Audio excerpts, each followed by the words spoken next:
Buonasera, benvenuti a una nuova edizione di TG Verona Network, un viaggio per l'Italia pagato da una giovane nigeriana residente a Verona da saldare però con la prostituzione. Questo è il piano di una 39enne, anch'essa nigeriana, appunto di Borgo Roma, che è stata arrestata dalla polizia con l'accusa di tratta di persone finalizzata allo sfruttamento. Vediamo il servizio di Marco Menini.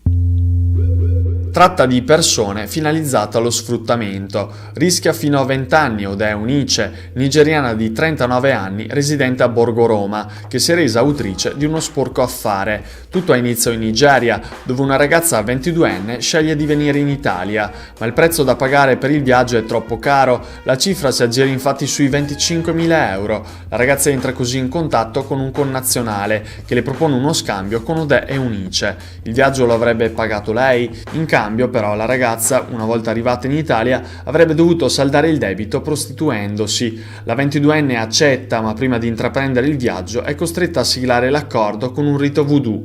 Arriva con mezzi di fortuna in Sicilia, da qui riparte per Pisa, dove nel centro di accoglienza ad attenderla c'è una ragazza che le presta il telefono per mettersi in contatto con Ode Unice. Mamma Angela, collega che ha organizzato un viaggio, dietro il compenso pattuito di 25.000 euro di una sua connazionale, una giovane ragazza nigeriana di 22 anni, dalla Nigeria fino a Verona, con l'intento di ovviamente restituire questa somma di denaro attraverso la prostituzione di questa ragazza, che poi per fortuna non si è realizzato perché siamo intervenuti noi. Siamo a cavallo tra il 2016 e il 2017, quando la giovane esce dal centro di accoglienza per raggiungere Unice. Due uomini la accompagnano in auto fino a Verona, dove incontra la cosiddetta Mama Angel. La ragazza però tiene duro, non vuole prostituirsi e fugge prendendo il primo treno che trova in stazione. La corsa termina a Frosinone, dove i controllori del treno la fanno scendere in mancanza del biglietto. Una fortuna forse che le ha permesso di raccontare tutta la storia alla polizia, che è riuscita così ad arrivare a Ode Unice ed arrestarla. Il reato contestato è il 601 codice penale, che prevede tratto di persone finalizzata, aggravato in questo caso dallo sfruttamento della prostituzione. Autonomia del Veneto, oggi a Palazzo Balbi l'incontro tra il presidente Luca Zaia e la delegazione trattante proveniente da Roma. Sentiamo proprio le parole del presidente Zaia. Questo accordo per quanto riguarda la questione autonomia con la delegazione trattante? La nostra delegazione trattante, quindi i tecnici, gli esperti, stanno preparando tutta una serie di controdeduzioni al documento che il governo ci ha inviato. Allora, se si dovesse firmare il documento come è stato inviato dal governo, non è firmabile per noi, perché i veneti danno un'indicazione chiara ad un progetto che è quello nostro di autonomia vera. Allora io spero che vengano accolte queste indicazioni. Ci sono luci e ombre, ci sono aspetti positivi, ma ce ne sono anche tanti di non positivi, per cui invieremo, spero nel giro di 24 ore a Roma, le nostre controdeduzioni, sperando che si arrivi a una firma, perché se accolgono le nostre controdeduzioni, le nostre osservazioni, noi firmiamo. Quali i temi che non vi hanno convinto? Guardi, sul fronte giuridico è che noi vogliamo che si firmi una preintesa quadro, ma questa è una questione da legulei, cioè non starei qui a non spiegare, una preintesa quadro e non un'intesa subito. E dall'altro che si definisca un cronoprogramma per il governo che arriva dopo, quindi che chi arriva dopo sappia cosa deve fare e anche con che tempistica nei confronti del lavoro che il Veneto vuole mettere sul tavolo. Ultimo aspetto, anzi ultimi due aspetti, le 5 materie sulle quali già abbiamo trattato. Ecco, su queste 5 materie, molte di queste 5 materie non hanno avuto poi raccolte le nostre istanze. Penso al lavoro, dove di fatto non ci viene dato nulla rispetto a quello che abbiamo chiesto, o ad altre materie come la sanità, dove ci aspettiamo un po' di più di quello che ci viene riconosciuto. Ultimissimo aspetto, come ho sempre detto, si firma se si abbandona la spesa storica. C'è un segnale nel testo di abbandono della spesa storica, ma chiediamo un passetto in più per poter essere più motivati a firmare. Al momento siamo fermi. Ecco, pochi giorni alle elezioni, questo comunque non inficerà per quanto attiene a quest'intesa? Ma sì, diciamolo ai cittadini, guardate che un processo come quello dell'autonomia non dura 2 mesi, sono solo 2 mesi che abbiamo approvato la legge in Veneto per andare a trattare, non dura un paio di mesi, dura mesi se non anni poi per fare un progetto completo stile Trento e Bolzano. Ovvio che se riusciamo a fare delle firme parziali per cominciare a consolidare e a cristallizzare quello che si è deciso, meglio. Se non le si fanno queste firme vorrà dire che faremo tutto con quelli che vengono dopo. Io spero che si accolgano le nostre istanze e si cominci a fare una firma, già consolidando un primo pezzetto di percorso piccolo ma sano, cioè deve avere sempre i piedi su terreno che sia terreno solido. Puliscono le mura della città, rimuovono gli adesivi dai pali della segnaletica, fanno crescere zone verdi in centro. Tutto per diffondere il senso civico e di appartenenza alla comunità. Sono gli Angeli del Bello e li ha incontrati per noi Marco Menini.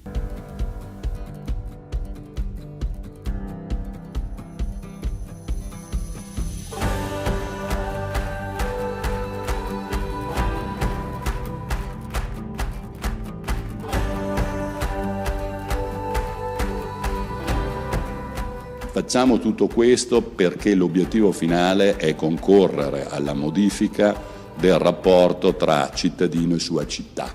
La città è di tutti noi, la vogliamo bella, contribuiamo affinché sia ben tenuta.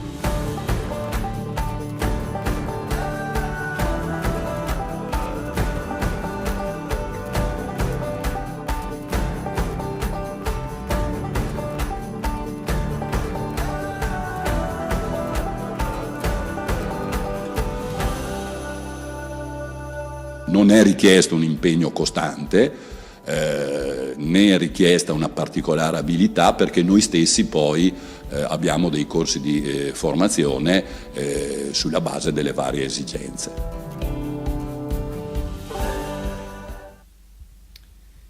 Parità di genere, integrazione e occupazione giovanile. Questi temi al centro dei 3 incontri della nuova rassegna Domande Aperte organizzata dall'associazione Traguardi, un movimento dalla vocazione progressista che raccoglie esperienze e sensibilità senza barriere ideologiche. Ad inaugurare la rassegna domenica 11 febbraio alle ore 11:30 in Santa Maria in Chiavica sarà l'avvocato Lucia Annibali. La donna, dopo la vicenda drammatica, è diventata simbolo della lotta contro la violenza sulle donne e offrirà alcuni spunti per rispondere alla domanda: quali traguardi per la parità di genere? A seguire, il 17 e il 24 febbraio si svolgeranno gli altri 2 incontri incentrati su integrazione e occupazione giovanile. Italy arriverà a Verona dopo la notizia ufficiale dell'assegnazione definitiva dell'appalto per la ristrutturazione dell'ex stazione frigorifera dei Magazzini Generali. È proprio il fondatore dell'azienda, Oscar Farinetti, ospite oggi a Verona, a confermare e a dare tempistiche definite. Sentiamo. Arriverà Italy Verona, abbiamo scelto apposta come praticamente l'unica e l'ultima città italiana che abbiamo firmato. Arriva in un luogo straordinario, frigorifero 1930, in questo momento ci stanno lavorando l'architetto Mario Botta insieme alla fondazione, alla Cassa di risparmio, per farlo diventare il luogo più bello di Verona. Lo abbineremo al tema dell'arte e quindi racconteremo l'arte oltre il cibo. Sarà un bellissimo Italy perché sarà l'ultimo dell'ultima generazione. Ogni Italy nasce un po' diverso e so che i miei figli ci stanno lavorando alacremente. L'idea è di aprire nella primavera del 2019. Ed è stata presentata questa mattina a Palazzo Barbieri la sfilata per il 481esimo Bacchanal del Gnocco, il carnevale veronese che partirà domani, giovedì 8 febbraio, in piazza San Zeno e culminerà venerdì 9 con la sfilata dei carri lungo il centro storico a partire dalle 13:45. Per la prima volta, in ottemperanza alle norme di sicurezza, il corteo sarà preceduto da 2 camion vela che proteggeranno i manifestanti e il pubblico, mentre 6 autocarri antisfondamento chiuderanno l'accesso al corteo delle più importanti direttrici: Via Pallone, Ponte Navi, Ponte Nuovo, Ponte della Vittoria, Corso Porta Palio e Corso Porta San Zeno. Per il Bacchanal del Gnocco saranno 101 i gruppi che formeranno il corteo, di cui 3 stranieri, un brasiliano, uno dai Paesi Bassi e uno polacco, 22 i carri in concorso, 10 quelli storici.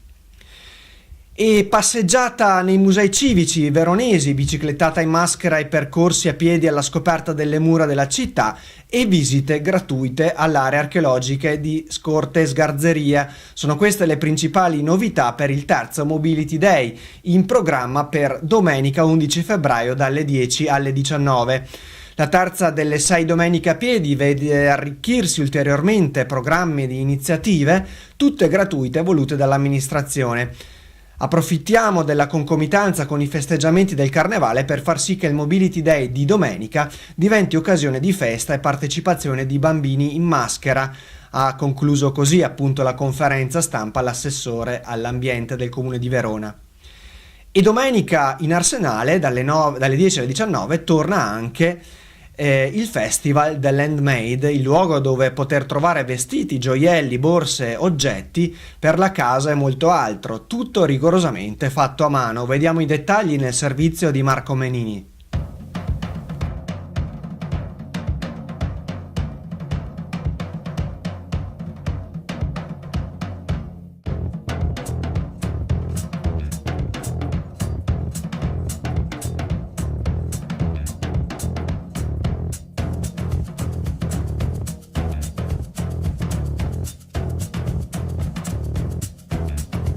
In questo modo vai a valorizzare il fatto a mano e secondo me dire questo l'ho preso e appunto l'ho preso in un posto e ce l'ho solo io è bellissimo, perché comunque oggi è sempre più raro.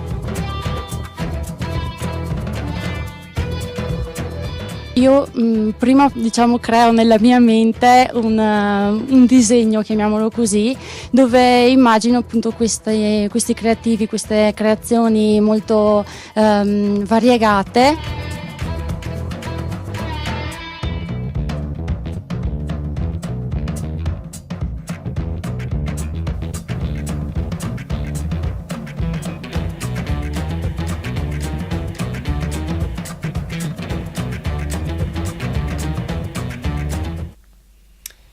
E con questo è davvero tutto, l'appuntamento è per domani, ore 13:15. Vi auguro una buona serata.